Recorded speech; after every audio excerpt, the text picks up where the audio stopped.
ಅಯ್ಯ ಇವರೆಲ್ಲ ಹೋದ್ರು. ರೀ ರೀ ಹಾ ಲಲಿತಾ, ಒಂದೇ ನಿಮಿಷ ಇರು, ಬಂದೆ. ಅಬ್ಬ, ಒಟ್ನಲ್ಲಿ ಇಲ್ಲೇ ಕೊನೆಯಾಗ ಅದರಲ್ಲ, ಚಲೋ ಆತು. ಏನು ಮೇಡಮ್ನವರು ನಮ್ಮನ್ನು ಇಷ್ಟೊತ್ತಲ್ಲಿ ಹುಡ್ಕೊಂಡು ಬಂದ್ಬಿಟ್ಟಿದ್ದಾರೆ? ಯಾಕೆ, ಎಲ್ಲ ಕೆಲಸ ಮುಗೀತಾ? ಹ್ಞೂ ರೀ, ಮನ್ಯಾಗ ಎಲ್ಲ ಕೆಲಸ ಮುಗೀತು. ಹೊಲಿಯವು ಅಷ್ಟೇನು ಭಾಳ ಇಲ್ಲ. ಒಂದು ಸ್ವಲ್ಪ ನಿಮ್ಮ ಜೊತೆ ಮಾತಾಡ್ಬೇಕಾಗಿತ್ತು. ಅದಕ್ಕೆ ನಿಮ್ಮ ಜೊತೆ ಮಾತಾಡಿ ಆಮೇಲೆ ಬೇಕಾದ್ರೆ ಹೊಲ್ಕೊಂತ ಕುಂತ್ರಾತಂತಂದು ಬಂದೆ. ಹೌದಾ, ಕುತ್ಕೋ ಹಂಗಾರ. ಸರಿ, ನೀವು ಕುತ್ಕೋರಿ. ಹೇಳು ಲಲಿತಾ, ಏನೋ ಮಾತಾಡೋದಿದೆ ಅಂತ ಹೇಳಿದಿ. ರೀ, ನೀವು ಯಾಕೋ ನಿನ್ನೆ ನೈಟಿಂದನೇ ನೋಡಾಕುಂತೀನಿ ನಾನು. ನಿನ್ನೆ ಸಂಜೆಯಿಂದನೇ ಯಾಕೋ ಒಂಥರ ಇದ್ರಲ್ರಿ, ಏನೋ ಚಿಂತೆ ಮಾಡ್ದಂಗೆ ಆಗುಂತಿದ್ರಿ. ಏನು ಚಿಂತೆ ಮಾಡಾಕುಂತಿದ್ರಿ? ಅದು ಕೃಷ್ಣಂದ ಬಗ್ಗೆನ ಯೋಚನೆ ಮಾಡಾಕುಂತಿದ್ದೆ. ಅವ್ವ ಯಾಕೋ ಒಂಥರ ನಡ್ಕೊಳಕ್ಕೆ ಕುಂತ್ಬಿಟ್ಟಾಳೆ. ಇತ್ತೀಚೆಗಂತೂ ಯಾಕೋ ಭಾಳ ಅತಿಯಾಗಿ ಮಾಡಕ್ಕೆ ಬಿಟ್ಟಾಳ. ನನ್ನನ್ನು ಮತ್ತು ಕೃಷ್ಣನ ನೋಡಿದ್ರೆ ಒಂಥರ ಮಾಡ್ತಾಳೆ. ಚಂದನ ತಂಗೆ ಮಾತಾಡ್ಸಂಗಿಲ್ಲ, ಏನಿಲ್ಲ. ನಾನಂತೂ ತಲೆ ಕೆಡ್ಸ್ಕೊಳಲ್ಲ ಬಿಡು. ಆದ್ರೆ ಕೃಷ್ಣ ಒಂದು ಸ್ವಲ್ಪ ಮೃದು ಮನಸ್ಸಿನವನು ಅದ. ನಮ್ಮನು ಒಮ್ಮಿಗೆ ಮನಸ್ಸಿಗೆ ಹಚ್ಕೊಂಡ್ಬಿಡ್ತಾನೆ. ಅವ್ವ ಯಾಕೋ ಒಂಥರ ಮಾಡಕ್ಕೆ ಕುಂತ್ಬಿಟ್ಟಾಳೆ. ಊಟಕ್ಕೆ ಹಾಕೊಡಂಗಿಲ್ಲ ಅವ್ನು ಬಂದ ಅಂದ್ರೆ. ಆಮೇಲೆ ಅವ್ನು ಏನಾರು ಕೇಳಿದ್ರೆ ಏನಾರು ಏಟ್ ಮಾತನ್ನೋದು, ಹಾಗೆಲ್ಲ ಮಾಡಕ್ಕೆ ಕುಂತ್ಬಿಟ್ಟಾಳೆ ಅವ್ವ. ಅದಕ್ಕೆ ಕೃಷ್ಣನೊಂದು ಹೆಂಗಾರ ಮದುವೆ ಮಾಡಿಬಿಟ್ರೆ ಅವ್ನ ಜೀವನ ನೋಡ್ಕೊಂಡು ಹೋಗಕ್ಕೆ ಹೆಂಡ್ತಿನೂ ಬರ್ತಾಳಲ್ಲ, ಸ್ವಲ್ಪ ಚಿಂತೆ ಇಲ್ಲದಂಗೆ ಆಕೈತಿ ಅಂತಂದು ಅದನ್ನು ಯೋಚನೆ ಮಾಡ್ಕೊತ ಕುಂತಿದ್ದೆ, ಹೆಂಗೆ ಮಾಡಬೇಕು ಏನು ಅಂತಂದು. ಹೌದ್ರಿ, ನಾನು ಬಂದಾಗಿಂದ ಕೇಳಬೇಕಂತಾನೆ ಇದ್ದೆ. ಅತ್ತಿಯರಿಗೆ ಯಾಕೆ ನಿಮ್ಮನ್ನು ಮತ್ತು ಕೃಷ್ಣ ಅವ್ರನ್ನ ಕಂಡ್ರೆ ಆಗಿ ಬರಂಗಿಲ್ಲ? ನಮ್ಮ ಅವ್ವಗೆ ದುಡ್ಡಿನ ಮೇಲೆ ಮುಂಚೆಯಿಂದನೂ ಒಂದು ಸ್ವಲ್ಪ ಆಸೆ ಜಾಸ್ತಿ. ನಾನು ಓದಿ ದೊಡ್ಡದ ನೌಕರಿ ಸೇರ್ಕೊಳ್ಳಿಲ್ಲ, ದುಡ್ಡು ಜಾಸ್ತಿ ಬರೋಂಗೆ ಏನು ದುಡಿತಾ ಇಲ್ಲಲ್ಲ. ಹಾಗಾಗಿ ನನ್ನನ್ನು ಕಂಡ್ರೆ ಮತ್ತು ಕೃಷ್ಣನ ಕಂಡ್ರೆ ಆಗಿ ಬರಂಗಿಲ್ಲ ನಮ್ಮ ಅವ್ಗೆ. ಅದೇ ನಮ್ಮ ತಮ್ಮ ಆದ್ರೆ ಒಂದು ಸ್ವಲ್ಪ ದೊಡ್ಡ ನೌಕರಿ ತೊಗೊಳಕ್ಕೆ ಕುಂತಾನ. ಇದು ಸಂಬಳನೂ ಒಂದು ಸ್ವಲ್ಪ ಚಲೋ ಬರ್ತೈತಲ್ಲ, ಗೋರ್ಮೆಂಟ್ ಅಂದಲ್ಲ ಜಾಬು, ಹಂಗಂತಂದು ನಮ್ಮ ತಮ್ಮನ ಮೇಲೆ ಜೀವ ಜಾಸ್ತಿ. ಮುಂಚೆಯಿಂದನೂ ನಾವು ಸಣ್ಣವ್ರು ಇರ್ಬೇಕಂದಿಂದನೂ ಹಿಂಗೆ ನಮ್ಮವ್ವ ನನ್ನ ಮತ್ತು ಕೃಷ್ಣನ ಮೇಲೆ ಅಷ್ಟು ಪ್ರೀತಿ ಇಲ್ಲನೇ ಇಲ್ಲ ನಮ್ಮವ್ಗೆ. ಅದು ಯಾಕೋ ಏನೋ ನನಗೂ ಇನ್ನೂ ಅಷ್ಟು ಗೊತ್ತಿಲ್ಲ. ಅವರಿಬ್ಬರ ಮೇಲೆ ಅಂದ್ರೆ ಭಾಳ ಪ್ರೀತಿ ನಮ್ಮವ್ಗೆ. ಮುಂಚೆಯಿಂದನೂ ಹಂಗೆ ಬಂದೈತಲ್ಲ. ನಾನು ತಲೆ ಕೆಡ್ಸ್ಕೊಳಲ್ಲ, ಕೃಷ್ಣನೂ ತಲೆ ಕೆಡ್ಸ್ಕೊಳಲ್ಲ. ಆದರೂ ಅವನು ಒಂದೊಂದ್ಸಲ ಬೇಸರ ಮಾಡ್ಕೊಂಡಿರ್ತಾನೆ. ಯಾಕವ್ವ ಹಿಂಗೆ ಮಾಡ್ತಾಳ, ನಮ್ಮಿಬ್ಬರನ್ನ ಕಂಡ್ರೆ ಯಾಕವ್ವ ಹಿಂಗೆ ಮಾಡ್ತಾಳ ಅಂತಿರ್ತಾನೆ. ನಾನು ಅದೆಲ್ಲ ತಲೆ ಕೆಡ್ಸ್ಕೊಬೇಡ ಬಿಡ ಕೃಷ್ಣ, ಇಲ್ಲ ಅಂತಂದು ನಾನು ಏನೋ ಒಂದು ಹೇಳಿ ಅವನಿಗೂ ರಮಿಸ್ತಿರ್ತೀನಿ. ಮತ್ತು ಏನು ಮಾಡೋದು ಇವಾಗ. ಅದಕ್ಕೆ ಅಮ್ಮ ಮತ್ತು ಅಪ್ಪ ಚಲೋನತ್ತಾಗ ನೋಡ್ಕೊಂಡು ಹೊಂಟಾರಲ್ಲ, ಹಾಗಾಗಿ ಅದ್ರಾಗ ಹಂಗೆ ಸುಮ್ಮನೆ ಹೊಂಟೈತಂಗೆ. ಅದಕ್ಕೆ ಅವಂದು ಒಂದು ಮದುವೆ ಮಾಡಿದೆ ಅಂದ್ರೆ ಅವಂದು ಒಂದು ಜೀವನ ಚಲೋನತ್ತಂಗೆ ಆಕೈತಿ ಅನ್ನೋದು. ನಿಜ ಹೇಳ್ಬೇಕಂದ್ರೆ ನಾನು ನಿನ್ನನ್ನು ಮದುವೆ ಆಗ್ಬೇಕಂದ್ರೆ ಅದಕ್ಕೆ ಮೇನ್ ಕಾರಣನ ಕೃಷ್ಣ ಅದಾನ. ನಮ್ಮ ಮದುವೆಗೆ ಪಾಪ ಕೃಷ್ಣ ಇಷ್ಟೆಲ್ಲ ಕಷ್ಟಪಟ್ಟಾನ. ಕೃಷ್ಣ ಅಮ್ಮಗೆ ಹೇಳಿ, ಅಮ್ಮ ಎಲ್ಲ ಮಾತಾಡಿ, ಒಟ್ಟಲ್ಲಿ ಹಂಗೆ ಹಿಂಗಾಗಿ ನಮ್ಮ ಮದುವೆ ಆಯ್ತು. ಮತ್ತು ನಮ್ಮ ಮದುವೆ ಟೈಮಿಗೂ ಪಾಪ ಕೃಷ್ಣ ಇಷ್ಟೆಲ್ಲ ಸಹಾಯ ಮಾಡೋಣ. ಅದಕ್ಕೆ ಕೃಷ್ಣನ ಒಂದು ಜೀವನನ ಹೆಂಗಾರ ಮಾಡಿ ಅವನಿಗೂ ಒಂದು ಚಲೋ ಹುಡುಗಿ ತಂದು ಮದುವೆ ಮಾಡಿ ಅವ್ನ ಜೀವನನೂ ಸೆಟಲ್ ಮಾಡೋಣ ಅಂತಂದು ಯೋಚನೆ ಮಾಡಾಕೊಂತೀನಿ. ಅದಕ್ಕೆ ಮನ್ಯಾಗ ಮಾತಾಡ್ಬೇಕಂತದೀನಿ. ನೋಡ್ತೀನಿ ಅವ್ವ ಒಂದು ಸ್ವಲ್ಪ ಚಲೋ ಮೂಡ್ನಾಗಿರ್ತಾಳಲ್ಲ, ಅವಾಗ ಇದ್ರ ಬಗ್ಗೆ ಸುದ್ದಿ ತೆಗೆದು ಮಾತಾಡ್ತೀನಿ ಮನ್ಯಾಗ. ಹೌದನ್ರಿ, ಸರಿ ತಗೋರಿ. ಒಂದು ಯಾವ್ದಾರ ಚಲೋ ಹುಡುಗಿ ಸಿಗ್ತಾ ಒಟ್ಟಿನಲ್ಲಿ ಕೃಷ್ಣನ ಜೀವನನೂ ಒಂದು ಸರಿ ಮಾಡಂತ ತಗೋರಿ. ನಂಗಂತೂ ಕೃಷ್ಣ ಒಂಥರ ತಮ್ಮ ಸಿಕ್ಕಂಗೆ ಆಗ್ಬಿಟ್ಟ ನೋಡ್ರಿ. ಪಾಪ ಭಾಳ ಒಳ್ಳೆ ಮನಸ್ಸು ನೋಡ್ರಿ ಕೃಷ್ಣ. ಅಯ್ಯೋ, ನೀನು ತಮ್ಮ ಅಂತ ಅನ್ಕೊಂಡು ಕೃಷ್ಣ ನಿನ್ನನ್ನು ತಾಯಿ ಅಂತ ಅನ್ಕೊಂಡಾನು ಗೊತ್ತಾ? ಏನಂತ ಅನ್ಕೊತ ಅವನು? ಅತ್ತಿಗೆಮ್ಮ ಮನೆಗೆ ಬಂದಾಗಿಂದ ನನಗಂತೂ ತಾಯಿ ಪ್ರೀತಿ ಸಿಕ್ಕಂಗೆ ಹಾಕೊಂತಿದ್ದೆಣ್ಣ.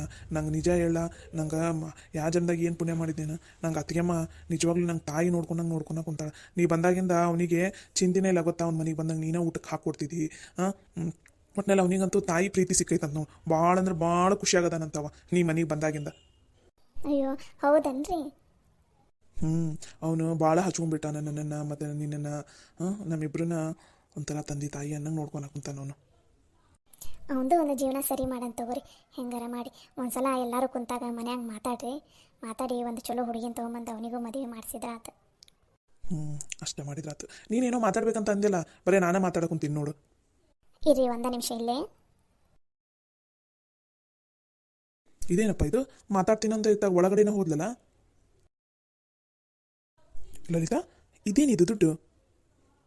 ನಾನು ಮೊನ್ನೆ ಅವ್ರ ಗೌರವಕರದ ಮಗಳದ ಬ್ಲೌಸ್ ಎಲ್ಲ ಹೊಲಿದು ಕೊಟ್ಟೆಲ್ರಿ, ಅದರದ್ದು ರೊಕ್ಕ ತಂದು ಕೊಟ್ರು ಅವರು ಬೆಳಗ್ಗೆ. ಅದಕ್ಕೆ ನಿಮ್ಮ ಕೈಯಾಗ ಕೊಡೋಣ ಅಂತ ಅಂದ್ಕೊಂಡೆ. ನೀವು ಸಿಗ್ತಾನೆ ಇಲ್ಲಾಗಿದ್ರಿ, ಬರೀ ಹೊಲಕ್ಕೆ ಹೋಗೋದು ಅಲ್ಲಿ ಹೋಗೋದು ಮಾಡಾಕೊಂತಿದ್ರಲ್ಲ, ಹಾಗಾಗಿ ಇವಾಗ ತಂದು ಕೊಟ್ಟೆ, ತಗೋರಿ. ಇದನ್ನ ಯಾಕೆ ನನ್ನ ಕೈಯಾಗ ಕೊಡೋಕೊಂತಿದ್ದಿ? ನಿನ್ನ ಹತ್ರನೇ ಇಟ್ಟು ಎದಕ್ಕಾರ ಬರ್ತೈತಿ? ಬ್ಯಾಡ್ರಿ, ನನ್ನ ಹತ್ರ ಬೇಡ. ಮನೆಗೆ ಎದಕ್ಕಾರ ಖರ್ಚಿಗೆ, ಹಂಗೆ ನಿಮಗೆ ಎದಕ್ಕಾರ ಖರ್ಚಿಗೆ ಬೇಕಾತಂದ್ರೆ ಇಟ್ಕೋರಿ ಒಂದು ಸ್ವಲ್ಪ ನಿಮ್ಮ ತಾಲೆ. ನನಗೆ ಎದಕ್ಕೆ ಬೇಕು ಬಿಡಲಿ ರೊಕ್ಕ? ನಂಗೆ ಎದಕ್ಕೂ ಬೇಡ. ನಿನ್ನ ತಾಲೆನ ಇಟ್ಕೋ. ಮತ್ತೆ ಎದಕ್ಕಾರ ಮನೆಗೆ ಎದಕ್ಕಾರ ರೊಕ್ಕ ಬೇಕಾದಾಗ ನಾನೇ ಕೇಳ್ತೀನಿ ಅಂತಗೋ, ಇಟ್ಕೋ.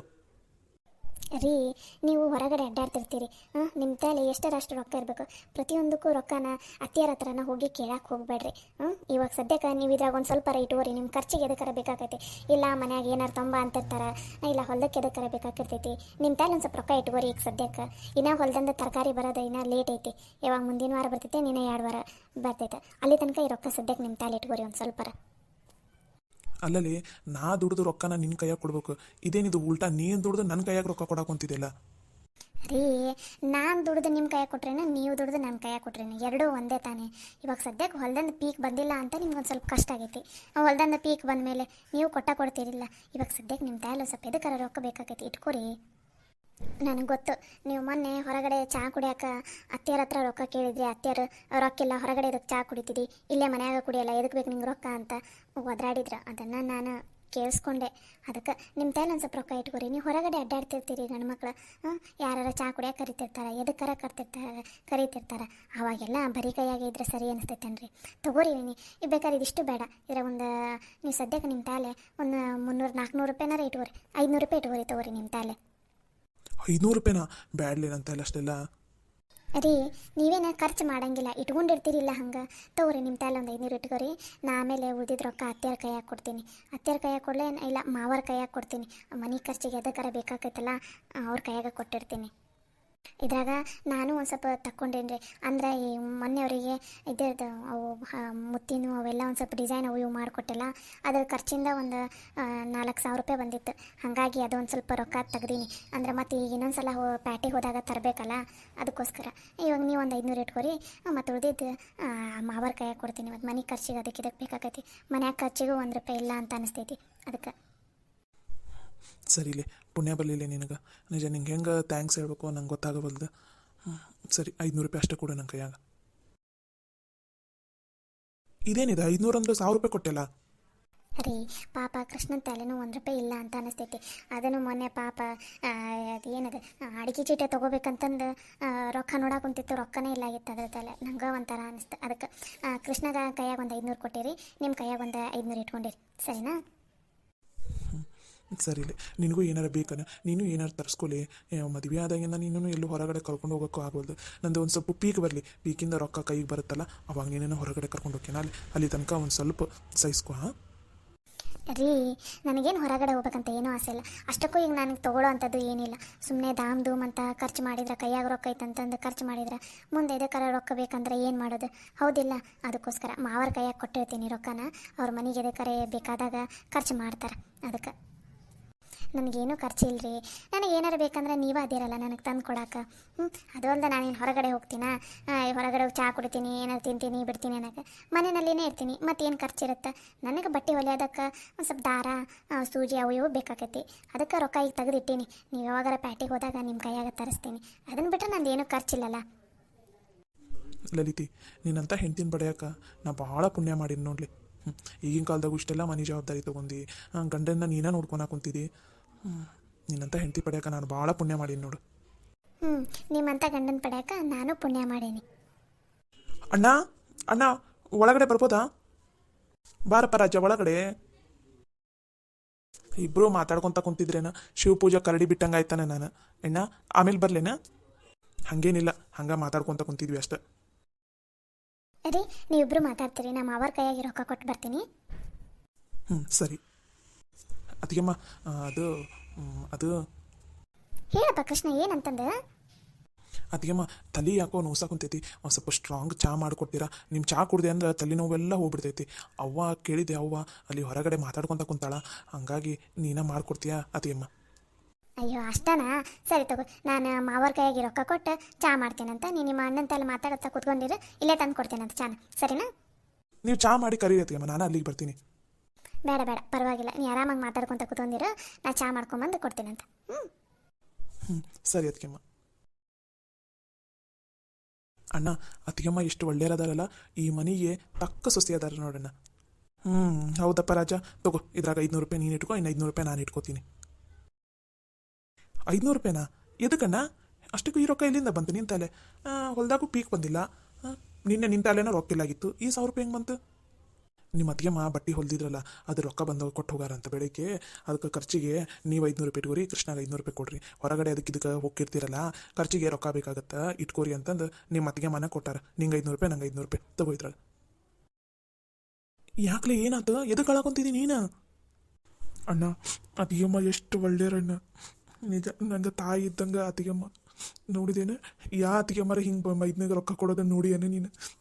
ನನ್ನ ಹತ್ರ ರೊಕ್ಕ ಇಲ್ಲ ಅಂತಂದು ಅತ್ತಿಗೆಮ್ಮಗೆ ಹೆಂಗೆ ಗೊತ್ತಾಗೈತಾನೆ? ನಿನಗೆ ಕೊಡೋದಲ್ದೆ ನನಗೂ 500 ರೂಪಾಯಿ ಕೊಟ್ಟಾರ. ನಿಜ, ಇಂಥ ಅತ್ತಿಗೆಮ್ಮ ಪಡ್ಯಾಕೆ ನಾನು ಭಾಳ ಪುಣ್ಯ ಮಾಡೀನಿ. ಅದಕ್ಕೆ ನಾನು ಅವ್ರನ್ನ ನನ್ನ ತಾಯಿ ಅಂತಲೇ ಅನ್ಕೊಂಡಿರೋದು ನಾನು.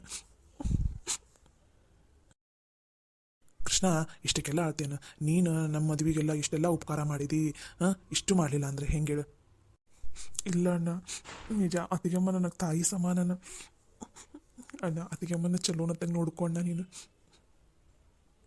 ಪಾಪ ಅತ್ತಿಗೆಮ್ಮಗ ನಾನು ಏನು ಕೊಡ್ಸೋಕ್ಕಾಗವಲ್ದು. ನನ್ನ ತಲೆ ರೊಕ್ಕನ ಇಲ್ಲ. ಇದ್ದಿದ್ದಿದ್ರೆ ಅತ್ತಿಗೆಮ್ಮಗ ಒಂದು ಸೀರೆನಾರ ತಂದು ಕೊಡ್ತಿದ್ದೆ. ಪಾಪ ಅವ್ರು ಮದುವೆಯಾಗಿ ಬಂದಾಗಿಂದ ಏನು ತಂದು ಕೊಡೋದೇ ಆಗವಲ್ದ ಅತ್ತಿಗೆಮ್ಮಗ. ಅಯ್ಯೋ ಹುಚ್ಚ, ಅಷ್ಟೆಲ್ಲ ಇದಕ್ಕೆ ತಲೆ ಕೆಡ್ಸ್ಕೊತಿದ್ದಿ. ಈಗ ಹೆಂಗೋ ಏನೋ ಶಬ್ದಿಂದಾಗ ಪೀಕ್ ಬರ್ತೈತಲ್ಲ, ಅವಾಗ ಬೇಕಾದ್ರೆ ನೀನು ರೊಕ್ಕದಾಗ ತಂದು ಕೊಡಂತೀನಿ, ಸರಿನಾ? ನಿಮ್ಮ ಅತ್ತಿಗೆಮ್ಮ ಏನು ಕೇಳಂಗಿಲ್ಲಪ್ಪ, ಸೀರೆ ತಂದು ಕೊಡ ಅನ್ನಂಗಿಲ್ಲ, ಹೊರಗಡೆ ಕರ್ಕೊಂಡು ಹೋಗನ್ನಂಗಿಲ್ಲ, ಏನಿಲ್ಲ. ನೀ ಚಂದನ ತಂಗ ನಿಮ್ಮ ಅತ್ತಿಗೆಮ್ಮನ ಜೊತೆ ಹಿಂಗೆ ಇದ್ಬಿಡು. ನೀನೇನೋ ನಿಮ್ಮ ಅತ್ತಿಗೆಮ್ಮಗೆ ಎಲ್ಲ ಕೆಲಸದಾಗೂ ಸಹಾಯ ಮಾಡ್ತೀಯ ಅಂತಲ್ಲಪ್ಪ. ಯಾವಾಗಾರ ಒಂದ್ಸಲ ಅಷ್ಟೇ ಮಾಡ್ತಿರ್ತೀನಿ ನನ್ನ. ಒಟ್ನಲ್ಲಿ ನಿಮ್ಮ ಅತ್ತಿಗೆಮ್ಮನ ಜೊತೆ ನೀನು ನಿಮ್ಮ ಅತ್ತಿಗೆಮ್ಮ ಹಿಂಗೆ ಖುಷಿಯಾಗಿರಪ್ಪ, ಅಷ್ಟೇ ಸಾಕು. ತಗೋ 500 ರೂಪಾಯಿ. ಮೊದಲು ಕಣ್ಣೋರ್ಸ್ಕೊ, ಹಂಗೆಲ್ಲ ಆಳ್ತಾರ ಹುಚ್ಚ, ಕಣ್ಣೋರ್ಸ್ಕೊ. ಅಣ್ಣ, ಅತ್ತಿಗೆಮ್ಮಗೆ ನಾನು ಥ್ಯಾಂಕ್ಸ್ ಹೇಳ್ತೀನಿ. ಈಗ ಸದ್ಯಕ್ಕೆ ಯಾರ ಮುಂದೆ ಏನು ಹೇಳಕ್ಕೆ ಹೋಗಬೇಡ. ಮತ್ತು ಅವ್ವ ಬಯ್ಯ ಕುಂತ್ಬಿಡ್ತಾವೆ, ಇದಕ್ಕೆ ರೊಕ್ಕ ಕೊಟ್ಟು ಹಂಗೆ ಹಿಂಗೆ ಅಂತಂದು. ಸದ್ಯಕ್ಕಿದೆ ನಮ್ಮ ಊರ ಮಂದಿಯಾಗ ಅಷ್ಟೇ ಇರಲಿ, ಸರಿನಾ?